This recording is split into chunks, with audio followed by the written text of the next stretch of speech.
Bom dia, bom dia, bom dia. Acho que ainda é bom dia, gente. Estamos aqui no Horto Capivari. Saideira. Mais duas cargas já era esse horto aqui.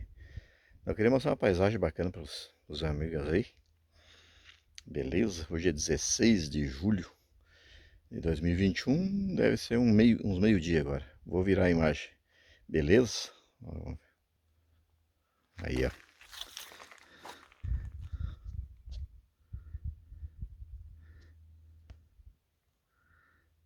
Vamos fazer um panorâmico aqui.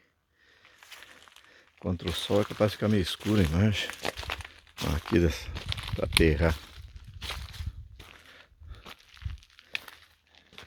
Essa é a paisagem. Tá vendo isso aqui? Tudo isso aqui era mato, né?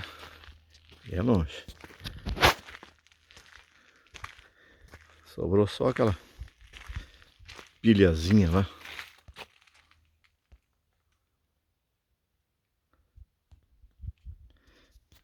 Contrário, desculpe aí.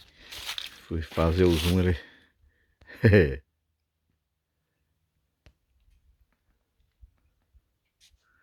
Lá tá a máquina. Aguardando. Tem só aquela pilha. Olha só. As fazendas aqui.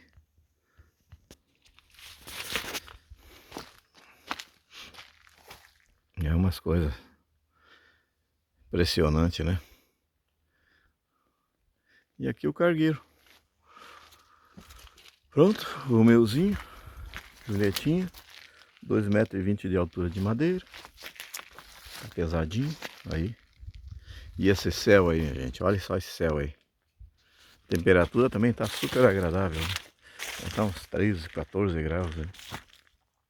Olha esse céu não resistir. Ó. Acompanhando aí. Vamos ver se as nuvens, o céu e o verde do mato lá. Se consigo clarear.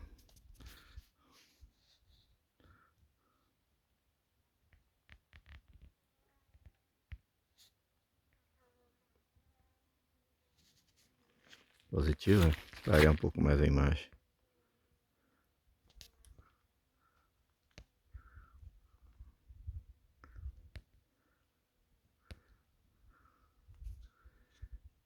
Ó. O marrom é que tinha mato e mais um mato lá. As nuvens brancas e o céu maravilhoso. Então tá, pessoal. Um privilégio mostrar essa paisagem. Nosso Brasilzão aí. Rio Grande do Sul. Aqui. Rio Pardo. Município. Ah, ali tem mais uns verdes.